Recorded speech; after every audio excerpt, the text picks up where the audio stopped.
The morning light filtered through the tall windows of the courtroom, casting a serene glow over the polished mahogany benches.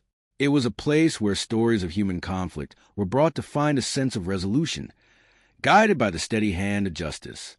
On this particular day, the air held a unique tension, one that did not stem from professional disputes or corporate disagreements, but from the passionate and often overheated world of youth sports. The case was officially recognized as number 3012, involving Kelvin Green and Francisco Borges. It was a story about baseball, but more importantly, it was a story about respect, the lessons we teach our children, and the fragile nature of sportsmanship. Judge Judy Justice took her seat with the practiced grace of a woman who had seen every facet of the human condition. She looked out at the two men standing before her, each representing a different side of a single unfortunate afternoon. She began by welcoming them, her voice firm yet infused with a touch of grandmotherly warmth. She admitted that while her knowledge of the technicalities of junior baseball was limited, she was no stranger to the atmosphere of the game. She had a grandson named Kobe who played the sport with great talent, and she had spent enough time in the stands to know exactly how high the emotions could run when the sun was beating down and the score was close. Kelvin Green stood at his podium, a man of 62 years who carried himself with the quiet dignity of someone who had spent 15 years serving as an umpire. For him, the baseball diamond was a second home. He explained to court that he worked as an independent official. An organization would call him to let him know which games were available, and he would often handle as many as 10 games over the course of a single weekend. It was not about the money, although the $56 or $61 per game provided a nice supplemental income to his regular full-time job. It was about the love of the game and the desire to be a part of a community that fostered growth in young athletes. Across the room stood Francisco Borges, a 38-year-old man who had managed a team called the Bruins for 6 years. He was a coach who worked with high school players, young men between the ages of 13 and 17. On October the 16th of the previous year, Francisco had brought his team to a tournament that would ultimately end in a way no one had anticipated. The conflict began with a simple but significant violation of the rules. Francisco had allowed 2 players on his team who were over the age of 17, a fact he admitted to the judge with an air of misunderstood intentions. He claimed that he believed the rules allowed for more flexibility based on grade levels, but the reality remained that the boundary had been crossed. As the narrative unfolded, it became clear that the game had barely begun when the whisper started. In the stands, among the mothers, fathers, and grandparents who followed their children from field to field, the truth was already known. Youth baseball communities are small, and secret are hard to keep when players have histories that span multiple teams. A catcher on the Bruins had previously played for the opposing team, and that coach knew exactly how old the boy was. With a strategic patience, the opposing side waited until the first inning had commenced, ensuring that the game was officially underway. They knew that if an illegal player participated in an active game, the rules demanded an immediate forfeit. The tournament director was summoned to the field. He walked toward home plate, where Kelvin Green was stationed, and gave the order to stop the game. The dream of competition for that day ended right there for the Bruins. It was Elimination Day, a Sunday where a loss meant going home while the victors moved on toward the championship. The atmosphere shifted from the excitement of sport to the bitterness of disqualification. The scene then moved from the Dusty Diamond to the area known as the director table, a simple setup where officials gathered between games to manage paperwork and prepare for the next match.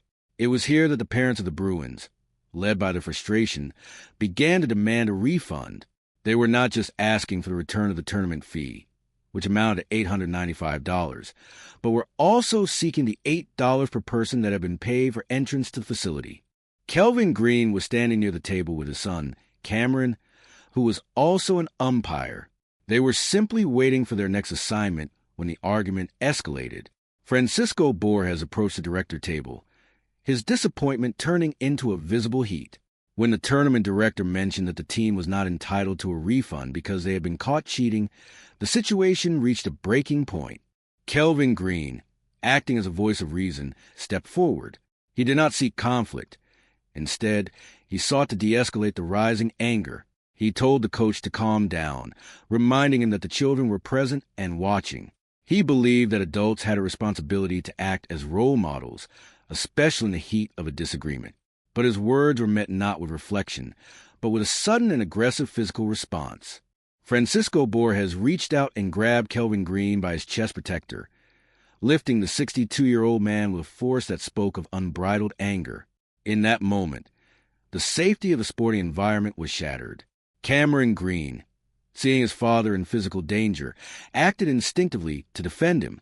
A chaotic struggle ensued, involving several parents from the Bruins who jumped into fray. Cameron was tackled and struck, only to be saved by a bystander coach who intervened after several seconds of violence. The aftermath was a somber one. Kelvin Green woke up the next day with severe pain in his face and sought medical care and urgent care facility. He presented photographs of his injuries to the court, showing a darkened eye and areas of significant bruising. He had also filed a report with the Riverside County Sheriff, seeking justice for an assault that should never have happened. Judge Judy Justice listened to the testimony with a piercing focus. She questioned Francisco Borges about his actions, pointing out that regardless of his frustrations with the tournament director, he had no right to lay his hands on the umpire. She emphasized the age difference between the two men, noting that Kelvin was old enough to be the father of the coach, which made the act of physical intimidation even more egregious. The judge spoke eloquently about the spirit of baseball, a sport often referred to as the pastime of the nation. She reminded everyone in the room that violence has no place in a game meant for children. The purpose of youth sports is to provide a healthy environment for entertainment, inspiration, and the cultivation of positive values. When parents and coaches lose sight of that purpose, the children are the ones who truly lose. Kelvin Green echoed these sentiments in his closing words. He spoke of his love for the game and his desire to send a message to all parents who attend youth sporting events. He stated that we are all human, and we all make mistakes, but those mistakes should never lead to violence. He urged parents to support their children with grace, to respect the officials who give their time to the sport, and to accept defeat or disqualification with dignity. In the end, the court found in favor of the plaintiff. Judge Judy Justice ruled that Francisco Borges was responsible for the course of events his aggression had set in motion. She awarded Kelvin Green the sum of $10,000, the full amount requested in his petition, to cover his lost wages and the damages he had suffered. As the session came to an end, the message was clear. The value of a game is not found in the score or the trophies, but in the character of those who play and those who lead. Baseball is a game of heart, a game of community, and most importantly, a game of respect. The court adjourned, leaving behind a lesson that would hopefully resonate far beyond the walls of courtroom and onto every baseball field where a child picks up a glove and a coach takes a seat in the dugout. It was a victory for the spirit of the game and a reminder that the true heart of America is found in its ability to choose kindness and sportsmanship over anger and conflict.